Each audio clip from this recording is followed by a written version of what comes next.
اور جو 100 قابل ترین لوگوں کے انٹرویوز ہوئے تھے چیئرمین نادرا کی پوسٹ کے لیے، اس میں سے یہ سلیکٹ ہوئے تھے کڑی اسکروٹنی کے بعد. اور پھر یہ وہ بندہ ہے کہ جو صرف اس ملک میں نہیں بلکہ باہر بھی اپنی قابلیت کے جھنڈے گاڑ کے آیا تھا.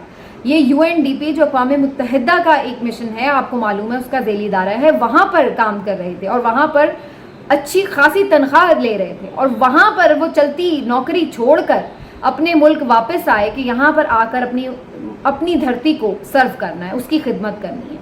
لیکن یہاں پر کیا ہوا؟ وہی جو ہر شعبے میں ہو رہا ہے. اب یہ کوئی ایلیگیشنز ہوتی تو میں الگ سے کہتی کہ جی ایسی باتیں سننے میں آ رہی ہیں.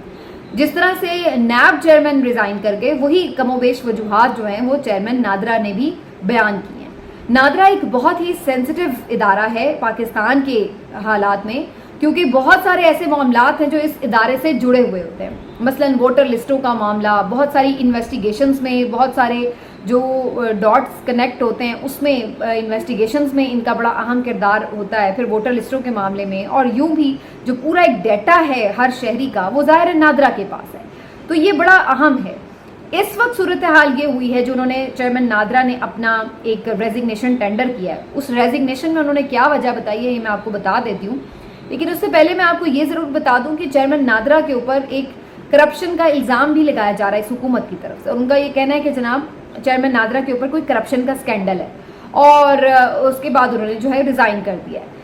بھائی دیکھیے، پہلی بات تو یہ ہے کہ میں سمجھتی ہوں کہ اگر ان کے اوپر کرپشن کا سکینڈل ہے، کوئی ایسی چیز سامنے ہے، کوئی شواہد ہیں، تو ضرور انویسٹیگیشن ہونی چاہیے اور ضرور پتہ لگنا چاہیے تاکہ دودھ کا دودھ اور پانی کا پانی ہو، کلیئر ہونا چاہیے. لیکن جن حالات میں وہ جا رہے ہیں اس سے تو ہمیں یہ نہیں لگ رہا ہے کہ کوئی کرپشن کا معاملہ ہے. اس سے تو ہمیں یہ لگ رہا ہے کہ شاید انہوں نے کوئی کام کرنے سے انکار کر دیا ہے، کوئی جی حضوری سے منع کر دیا ہے، کوئی ایسا کام لینا چاہتے تھے حکمران ان سے جو کہ وہ نہیں کرنا چاہتے تھے، ان کے ضمیر کے مطابق نہیں تھا. انہوں نے اپنے ریزگنیشن میں جو ایک طویل ریزگنیشن ہے اس میں جہاں اپنی تمام تر خدمات گنوائی ہیں، وہیں انہوں نے یہ بڑی تفصیل سے بتایا کہ وہ اس قسم کے انوائرمنٹ میں کام مزید جاری نہیں رکھ سکتے.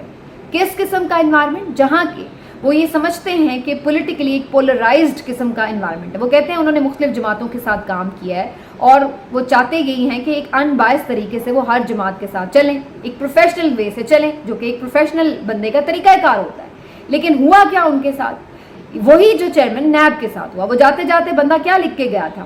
جو پرانے چیئرمین نیب تھے وہ یہی لکھ کے گئے تھے نا، آفتاب سلطان صاحب، کہ جناب ہم غیر آئینی کام نہیں کر سکتے کوئی، اور دباؤ کی وجہ سے وہ چلے گئے. مستقل انہیں یہ کہا جا رہا تھا. پھر بعد میں آپ نے دیکھا کہ نئے چیئرمین نیب آئے، عمران خان کی گرفتاری ہوئی، القادر ٹرسٹ کیسے پھیلا، کیسے وہ سب سے بڑا سکینڈل بنا دیا گیا. یہ اب آپ چیئرمین نادرا کی بھی سن لیں، وہ بھی یہی بتا رہے ہیں کہ جی ایک اتنا پولیٹیکلی ان کو کمپرومائز کرنے پر مجبور کیا جا رہا ہے کہ وہ اس ماحول میں کام نہیں کر سکتے. تو یہ کون کر سکتا ہے؟ ظاہر اپوزیشن تو نہیں کر سکتی نا، اپوزیشن تو بیچاری کو اپنی پڑی ہوئی ہے اس وقت، تو وہ کیا ان کو جا کے کرے گی؟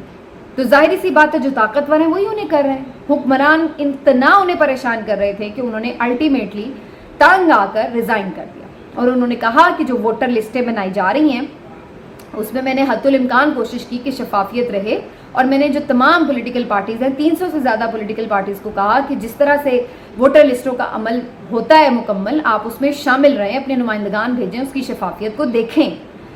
اور بھی کئی چیزیں ہو سکتی ہیں، جیسے آج کل انویسٹیگیشنز بڑی ہو رہی ہیں جی، اور بڑی جدید سائنسی بنیادوں پر ہو رہی ہیں، تو ان میں بھی کوئی ان کا اہم کردار ہو سکتا تھا.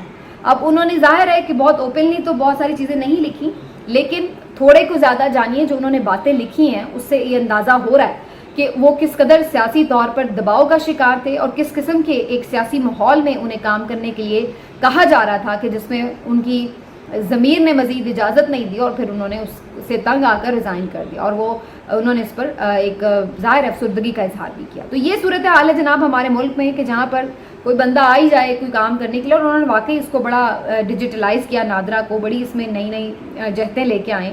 لیکن اگین ہمارے ہاں تو بھائی یہ سب ہی چلتا ہے، جو پولیٹیکلی یس باس کرے گا وہی کام پہ رہے گا، ورنہ تو پھر وہ گھر جائے گا. تو یہ طارق ملک صاحب کی کہانی تھی. آگے آ جاتے ہیں جی، اب پرویز الہی صاحب کی طرف آ جائیں. پرویز الہی صاحب کو 14 روزہ جوڈیشل ریمانڈ پر بھیجا گیا تھا جیل میں، اور وہاں پر کچھ دن پہلے صابر شاکر صاحب سینئر صحافی ہیں، انہوں نے ایک سٹوری بھی کی تھی کہ ان کے ساتھ وہاں پر کافی ناروا سلوک رکھا جا رہا ہے. انہوں نے تشدد کا بھی ذکر کیا تھا، لیکن میرا خیال ہے یہ تشدد اس قسم کا ہے جسے آپ کہہ سکتے ہیں کہ ایک مینٹل ٹارچر ہے، اور فزیکلی یہ نہیں کہ کوئی انہیں فزیکلی مارا گیا یا کچھ اس طرح سے، لیکن جو ایک مینٹل ٹارچر ہوتا ہے اس کی بھی بڑی تکلیف ہے۔ انہوں نے اس میں یہ بتایا تھا کہ انہیں 6 بائی 6 فٹ کے کمرے میں ایک بہت چھوٹا سا سیل ہے جس میں رکھا گیا ہے، اور ان کے سر کے عین اوپر ایک 1000 واٹ کا بلب جو ہے وہ ہر وقت جلائے رکھا جاتا ہے۔ تو یہ بھی ایک اذیت ہوتی ہے کہ آپ کسی کو سونے نہ دیں اور اس کے اوپر اتنی تیز روشنی اس کے منہ کے اوپر ہر وقت ڈال کے رکھیں۔ پھر یہ بھی بتایا گیا کہ ان کو کوئی چارپائی یا میٹرس دستیاب نہیں ہے، اور وہ اس عمر میں زمین پر سوتے ہیں جبکہ وہ بیمار بھی ہیں، اور وہ تو نظر بھی آتا ہے کہ وہ کافی ہیں تھوڑا سا ظاہر بہت صحت مند کنڈیشن میں تو نہیں ہیں۔ ان تمام طریقوں سے، اور اس کے بعد پھر ان کو ایک طرح کی قید تنہائی بھی کاٹنی پڑ رہی تھی، ان کی ملاقاتیں نہیں ہو رہی، ان کی فیملی سے گھر کا کھانا نہیں پرووائڈ کیا جا رہا تھا، کچھ دوائیں بھی شاید تعطل کا شکار رہیں، تو یہ سب ان کے ساتھ کیا گیا۔ اور اس کے بعد چونکہ وہ جوڈیشل ریمانڈ پر تھے تو اس کے بعد بھی اس اینٹی کرپشن یونٹ، یعنی ظاہر ہے پیچھے تو حکومت ہی ہے نا اس کے پروسیکیوشن کے، ان کی طرف سے یہ درخواست دائر کی گئی کہ جناب ان کا جوڈیشل ریمانڈ ختم کیا جائے اور دوبارہ جسمانی ریمانڈ پر انہی کے حوالے کر دیا جائے، یعنی کوئی کسر باقی رہ گئی ہے تو وہ خود پوری کرنا چاہتے ہیں۔ تو جوڈیشل ریمانڈ کو تو خیر عدالت نے، لاہور ہائی کورٹ نے ان کی استدعا مسترد کر دی ہے کہ جو معطل کرنے کے لیے کہا گیا تھا انہیں جوڈیشل ہی رکھا گیا ہے، لیکن جو ان کی کنڈیشن تھی اور جس طرح سے وہ پھر آج عدالت میں بات کر رہے تھے، وہ ویڈیو میں نے دیکھی، تو مجھے جو صابر شاکر صاحب کی سٹوری تھی وہ کافی زیادہ صحیح ثابت ہوتی نظر آئی۔ وہ کافی زیادہ کمزور لگ رہے تھے پرویز الہی صاحب۔ پہلے آپ نے دیکھا ہوگا 1-2 پیشیوں میں وہ کافی روب سے بات کر رہے تھے، کافی عزم میں نظر آ رہے تھے، اور کارکنان کو بھی کہہ رہے تھے کہ جی آپ حوصلے میں رہیں، ہم حق سچ پر ہیں تو سب ٹھیک ہو جائے گا، تو یہ ہمیں وہ کرتے نظر آ رہے تھے۔ لیکن آج وہ مجھے کافی ڈھیلے ڈھالے لہجے میں بات کرتے نظر آئے، کافی دھیما لہجہ تھا، چہرے سے بھی کافی کمزور لگ رہے تھے، اور کوئی بہت حوصلہ افزا گفتگو بھی نہیں کر رہے تھے، اور انہوں نے اپنے مصائب کا بھی ذکر کیا کہ اسی طرح سے کہ بہت چھوٹے سیل میں انہیں رکھا ہوا ہے، اور ان کو جو ہے وہ سہولتیں میسر نہیں، فیملی سے ملنے نہیں دیا جا رہا، اور ایون یہ تک ہوا کہ ان کو پھر جب دل میں تکلیف محسوس ہوئی تو پھر انہیں پنجاب انسٹیٹیوٹ آف کارڈیالوجی لے جایا گیا۔ یہ وہی اسپتال ہے ویسے جو ان کے دور میں بنا تھا جب وہ پرویز الہی صاحب تھے، وزیر اعلیٰ تھے پچھلے دور میں۔ وہاں پر بھی ان کی طبیعت تو ٹھیک نہیں تھی، لیکن پھر بھی انہیں بڑی ارجنسی میں پھر واپس لے آیا گیا، تھوڑی سی بھی جب سٹیبل ہوئی تو فوراً ہی انہیں وہاں سے لے آئے پولیس والے، اور دوبارہ جیل میں ڈال دیا گیا۔ تو یہ بھی انہوں نے اس میں بتایا آج کی گفتگو میں۔ تو مجھے یہ لگ رہا ہے کہ چودھری پرویز الہی صاحب کے اوپر پریشر ابھی کافی ہے۔ بہت سارے لوگوں کا، شاید میرا بھی کسی حد تک خیال یہ تھا کہ شاید پرویز الہی صاحب کے ساتھ تھوڑی نرمی برتی جائے گی، اور ان کو کوئی کوشش کی جائے گی کہ کوئی ایک سیف ایگزٹ رکھا جائے، یا ان کو کوئی بیچ میں شامل رہنے دیا جائے کہ اگر کوئی بہت ضرورت پڑے تو پرویز الہی صاحب کسی طرح کی بھی ڈیل میکنگ میں، یا کوئی اگر ایسی کوئی سچویشن ہوتی ہے جہاں پر ان کا دوبارہ ضرورت پڑ سکتی ہے تو اس طرح کی کسی صورتحال میں ان کو دوبارہ استعمال کیا جا سکے۔ لیکن مجھے نظر آیا کہ وہ واقعتاً ان کے اوپر کافی پریشر ہے۔ اب وہ کتنی دیر یہ پریشر سسٹین کرتے ہیں، کتنی دیر پریس کانفرنس نہیں کرتے ہیں، یہ دیکھنا ہوگا، کیونکہ ابھی تک تو انہوں نے یہ نہیں کہا کہ وہ پریس کانفرنس کرنے جا رہے ہیں یا پی ٹی آئی کو چھوڑ رہے ہیں، لیکن پریشر کافی ہے ان کے اوپر، اور اس عمر میں اتنا یہ سب جھیلنا تو خاصا مشکل ہے۔ یہاں تو آپ نے دیکھا ہے کہ جوان لوگ کیسے تیزی سے پھر بھاگتے پھرے ہمیں نظر آئے، تو یہ اب یہاں پر صورتحال یہ کہ پرویز الہی صاحب کتنا ڈٹ کے کھڑے ہوتے ہیں یہ دیکھنا پڑے گا۔ اور یہ ان لوگوں میں سے تھے جو کہ یہ سجیسٹ کر رہے تھے خان صاحب کو کہ آپ اسمبلیاں نہ توڑیں، حالانکہ انہوں نے ان کا مشورہ نہیں مانا، لیکن پھر بھی وہ ان کے اس مشورے کے نہ ماننے کے باوجود بھی انہی کے ساتھ ہیں۔ تو یہ ایک کیریکٹر شو کیا ہے بہرحال پرویز الہی صاحب نے۔ اور لاسٹلی آ جاتے ہیں ذرا عمران ریاض خان صاحب کے اوپر۔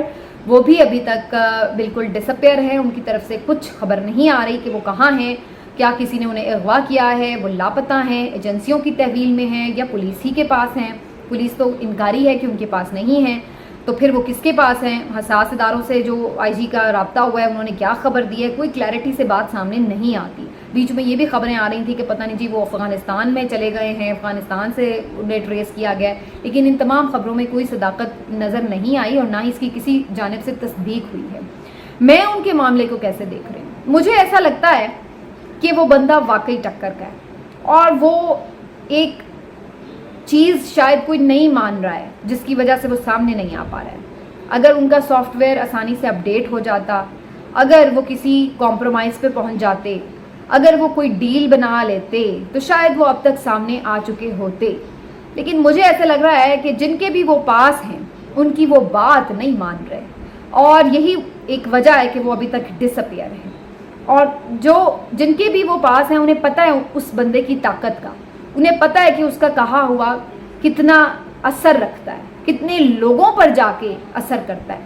تو اس لیے بھی وہ بندہ ابھی تک سامنے نہیں لایا گیا، تاکہ جو کچھ بھی ہو رہا ہے اس کو ہونے تک، اس کے منطقی انجام تک پہنچانے تک ایک ایسا بندہ جو اس چیز کو بہت ہائی لائٹ کر سکتا ہے، بہت لوگوں تک پہنچا سکتا ہے، جس کی بات اثر رکھتی ہے، تو اس کو بھی اس وقت تک ڈسپیئر ہی رہنا ہوگا یا خاموش ہی رہنا ہوگا. اور وہ چونکہ خاموش ہونے کے لیے تیار نہیں ہوگا، یا وہ یہ کسی نیریٹو چینج میں شاید کامیاب نہیں ہو پا رہے ہوں گے، جن کے پاس بھی وہ ہو شاید وہ ان سے اپنی بات نہیں منوا پا رہے ہوں گے، اسی وجہ سے وہ ابھی تک ڈسپیئر ہیں، وہ سامنے نہیں آ رہے. تو مجھے لگتا ہے کہ وہ بندہ واقعی ٹکر گیا، اور وہ جو باتیں کرتا تھا، بہت سارے لوگ بڑی تنقید کرتے ہیں کہ جی یہ صرف ریٹنگ بڑھانے کی چکر ہے، ویوز کے چکر ہیں. لیکن دیکھیں، ویوز اور ریٹنگ یہ چیزیں آپ کی جان سے قیمتی نہیں ہوتی، آپ کی اولاد سے قیمتی نہیں ہو سکتی. اور اگر کوئی یہ دونوں چیزیں اپنی داؤ پہ لگا کے بیٹھا ہے تو پھر یہ بات کچھ اور ہوتی ہے، پھر یہ ریٹنگ اور ویوز اور محض کچھ پیسے کی گیم نہیں ہو سکتی. تو یہ اب میرا تو اندازہ یہی کہہ رہا ہے کہ وہ شاید کسی چیز کے اوپر مان نہیں رہے، اس لیے سامنے نہیں آ پا رہے. تو اب دیکھتے ہیں یہ کب مسئلہ حل ہوتا ہے. اللہ ان کا حافظ و ناصر ہو. اپنا خیال رکھیے ناظرین، انشاءاللہ اگلے ویلاگ میں ملتے ہیں. اللہ حافظ.